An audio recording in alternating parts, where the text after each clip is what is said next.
हरि ओम। इदं राष्ट्राय इदन्नमः। पथिक संदेश लेख पाठन अभियान के इस नए अंक में आपका स्वागत है। कल हमने जो लेख का वाचन किया था वो था भारत 2047 चुनौतियाँ, मार्ग और उसका समाधान। इसका हमने इस लेख को शुरू किया था। जिस पुस्तक पर आधारित यह लेख था वह है पुस्तक भारत 2047 के 5 स्तंभ।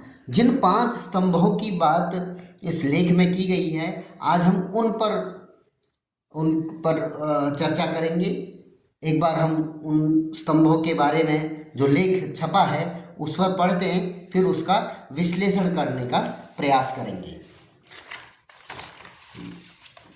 लेख में छपा है कि 5 स्तंभों पर आधारित दृष्टिकोण जैसे हमने कल चर्चा की थी। तो यदि हम भारत के नेतृत्व में विश्व का विकास की बात करते हैं, पहले भारत विकसित होगा तो विश्व में एक महत्वपूर्ण स्थान रखेगा।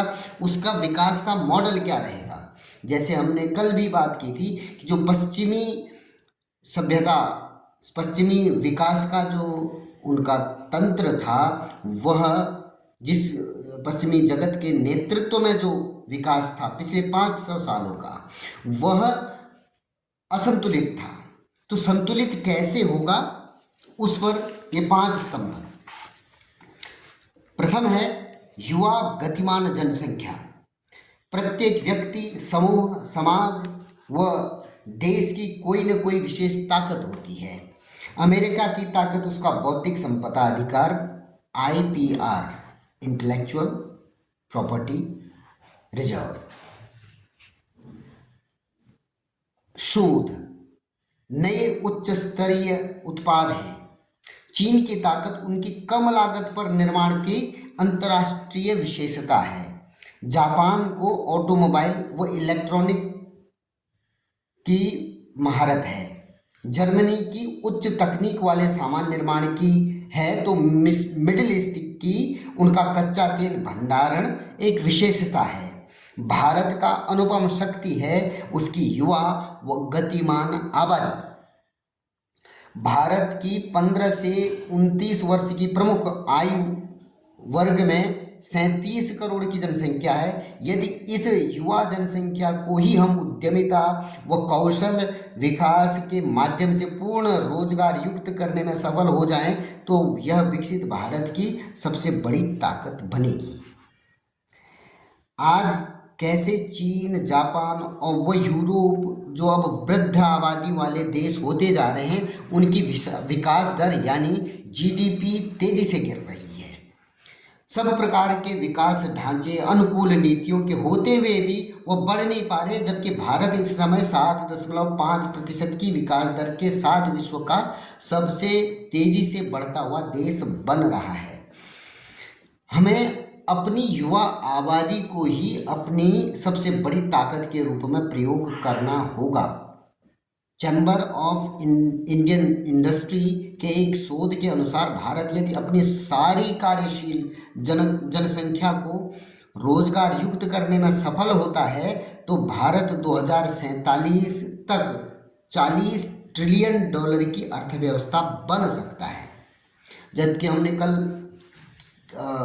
विश्लेषण में देखा था कि आज हमारी जो GDP है वो $3.5 ट्रिलियन की है।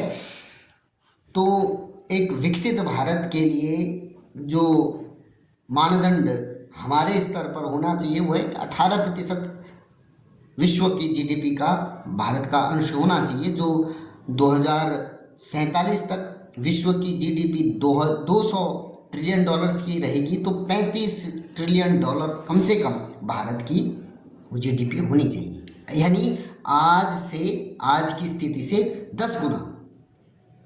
तो जो पहला युवा गतिमान जनसंख्या की बात कर रहे हैं, उसमें ये कह रहे हैं कि यदि सारी की सारी युवा गतिमान जनसंख्या के हाथ में रोजगार, उनके हुनर को कुछ न कुछ मिलता है, उनकी उपयोगिता कहीं सार्थक होती है तो भारत 2047 तक निश्चित रूप से 40 ट्रिलियन की अर्थव्यवस्था बन सकता है। दूसरा स्तंभ है आर्थिक महाशक्ति बनना होगा, अर्थात जो विश्व में आज आर्थिक रूप से समृद्ध देश हैं उनकी पंक्तियों में कहीं खड़ा होना होगा। लगातार 800 से 1000 वर्षों के बीच के संघर्ष के कारण हमारे अंदर एक हीन ग्रंथि विकसित हो गई कि हम आर्थिक रूप से बहुत बड़े बन ही नहीं सकते या कोई आवश्यकता ही नहीं है। जो आत्मग्लानि की हमारा जो स्वत्व बहुत लो एस्टीम का हो गया है उसको निकाल बाहर फेंकना पड़ेगा। और किंतु नया आकांक्षी भारत इस बात की तरफ जा रहा है कि भारत की अर्थव्यवस्था को विश्व का सिरमौर बनना चाहिए, श्रेष्ठ बनना चाहिए। बिना बड़ी अर्थव्यवस्था के आप नेतृत्वकारिता की भूमिका में नहीं आ सकते। तीसरा बड़ा स्तंभ जो है वो है अपना रक्षा तंत्र। भारत आर्थिक रूप से तो 1500 ईस्वी तक की भी एक बड़ी शक्ति रहा है। जैसे कल के विश्लेषण में हमने देखा कि 1800वीं वाली जो सदी थी 1800 ईस्वी के आसपास भी भारत का विश्व की जो अर्थव्यवस्था में 18% का योगदान था। यानी जब अंग्रेजों का पदार्पण हो रहा था, यद्यपि हम इस्लामिक जो साम्राज्यवाद के गुलाम थे, आंशिक रूप से कह सकते हैं या पूर्ण रूप से, तथापि हमारी जो जनसंख्या जो हमारी व्यवस्था थी वह 18% विश्व की जनसंख्या विश्व का जीडीपी का अंश था। तो अभी क्या कहते हैं कि अपना रक्षा तंत्र होना चाहिए। हमारी कमी क्या थी? रक्षा तंत्र की। भारत आर्थिक रूप से तो 1500 ईस्वी तक भी एक बड़ी शक्ति रहा है, किंतु तीसरी चौथी शताब्दी के समय से हमने सुरक्षा बलों की मजबूती और रक्षा तंत्र पर ध्यान देना कम कर दिया। संभवतः बौद्ध मत का प्रभाव था, किंतु उसका परिणाम यह हुआ कि 7वीं 8वीं शताब्दी आते आते जब देश पर विदेशी आक्रांताओं के हमले हुए तो हम उसे रोकने में उतने सफल नहीं हो सके। अपना रक्षा तंत्र मजबूत न होने के कारण यद्यपि हम आर्थिक रूप से मजबूत थे, तथापि हम नेतृत्वकर्ता नहीं बन सके और वो हमारी आर्थिक मजबूती 200 साल के अंतराल में बिल्कुल गर्त में जा धसी। इसलिए अपना रक्षा तंत्र। चौथा स्तंभ है विज्ञान एवं तकनीकी में भारत होना चाहिए। विदेशियों से संघर्ष काल में हम विज्ञान व शोध की नई प्रक्रियाओं पर अधिक ध्यान नहीं दे पाए और इसी समय 16वीं से 17वीं शताब्दी में यूरोप अमेरिका का उदय हुआ। उन्होंने विज्ञान एवं तकनीकी में बहुत प्रगति की और उसी का परिणाम है कि वे बड़ी आर्थिक समृद्धि की ओर बढ़ गए। आज यूरोप और अमेरिका यदि समृद्धि की ऊंचाइयों को छू रहे हैं तो उसका एक बड़ा कारण है उनका विज्ञान एवं तकनीकी के मामले में पारंगत होना। उनकी रिसर्च एंड डेवलपमेंट का जो उनका हुनर था, जिस पर उन्होंने इन्वेस्ट किया था, वह महत्वपूर्ण है। भारत को इस विषय में स्वाभाविक रूप से आगे होना होगा। किसी भी देश को जो कि विश्व में अग्रणी बनना चाहता है, उसे शिक्षा अनुसंधान में सर्वोच्च भूमिका में आना ही होगा। यानी अनुसंधान होते रहेंगे, जैसे हमारा आयुर्वेद, हमारा ज्योतिष शास्त्र आदि पर बड़े अनुसंधान हुए, ऋषियों मुनियों ने अनुसंधान किए।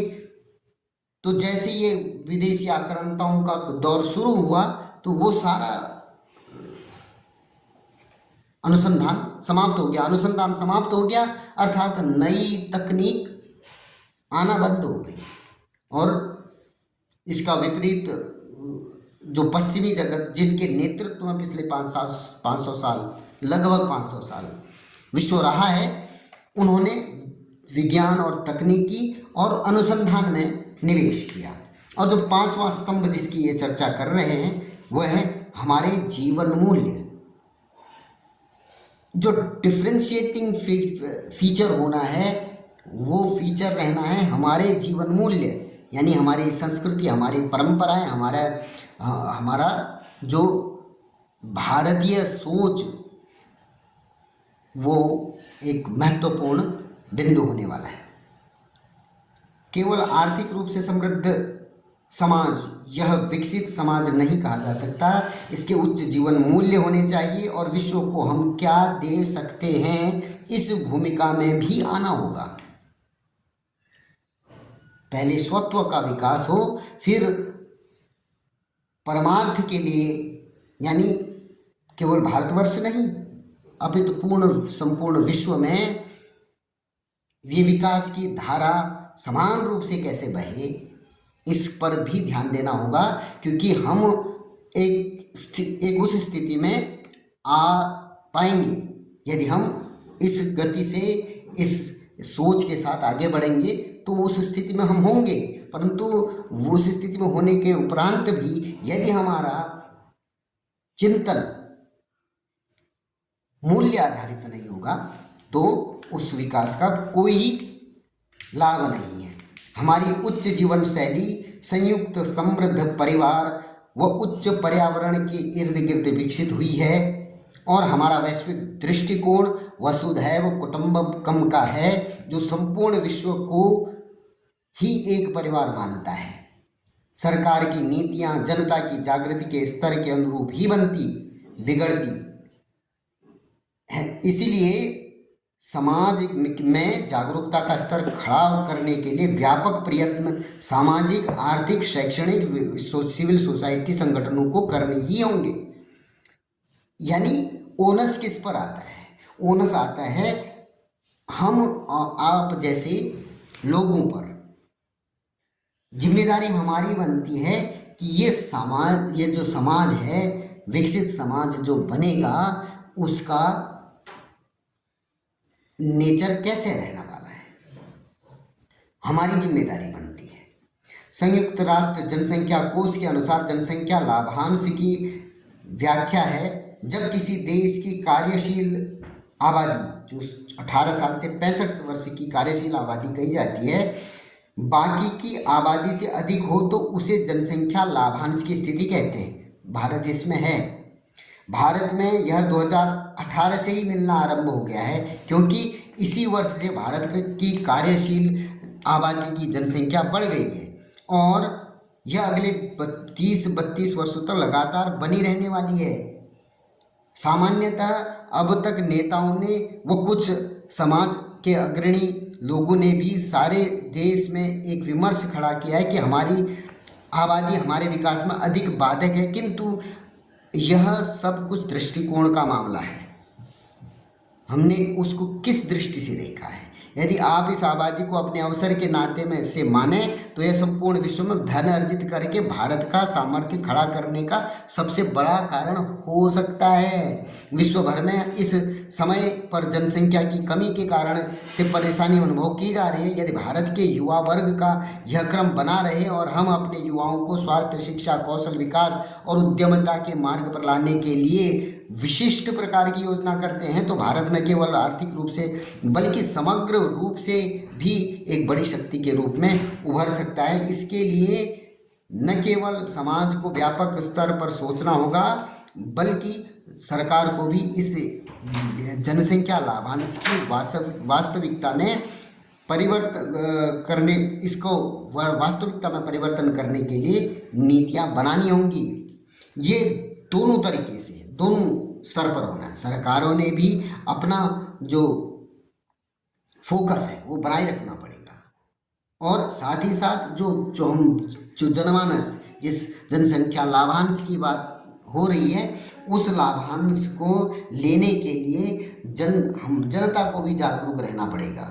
जो एनजीओज हैं, जो ग्रुप्स हैं, भले छोटे छोटे समूह हों, जो जात बिरादरी, सब ने जागरूक होके एक बात के लिए काम करना है कि अपने समाज के साथ साथ हमारे आसपास के समाज का भी हम ध्यान रखते हुए आगे बढ़ें।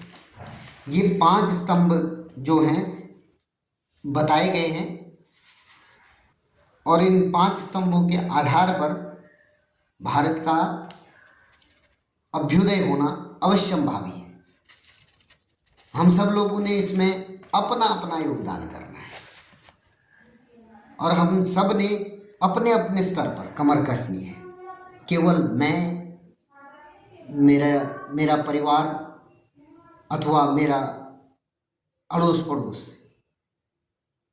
इस सोच से थोड़ा ऊपर उठकर हम भारत 2047 तक विकसित भारत बन सके, वह विकसित भारत पूरे विश्व के कल्याण के लिए बन सके, इस दृष्टिकोण से बन सके, इसमें प्रत्येक भारतवासी का योगदान, उनका अंशदान यह अवश्यंभावी है।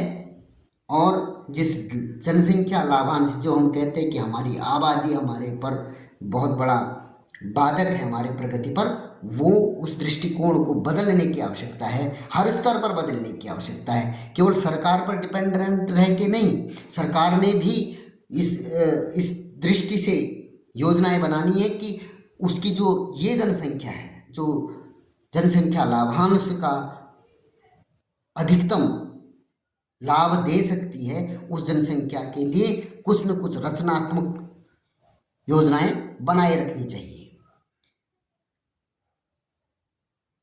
अगले किसी अंक में किसी और टॉपिक के साथ पुनः आप लोगों से मुलाकात होगी। तब तक के लिए धन्यवाद। जय श्री राम।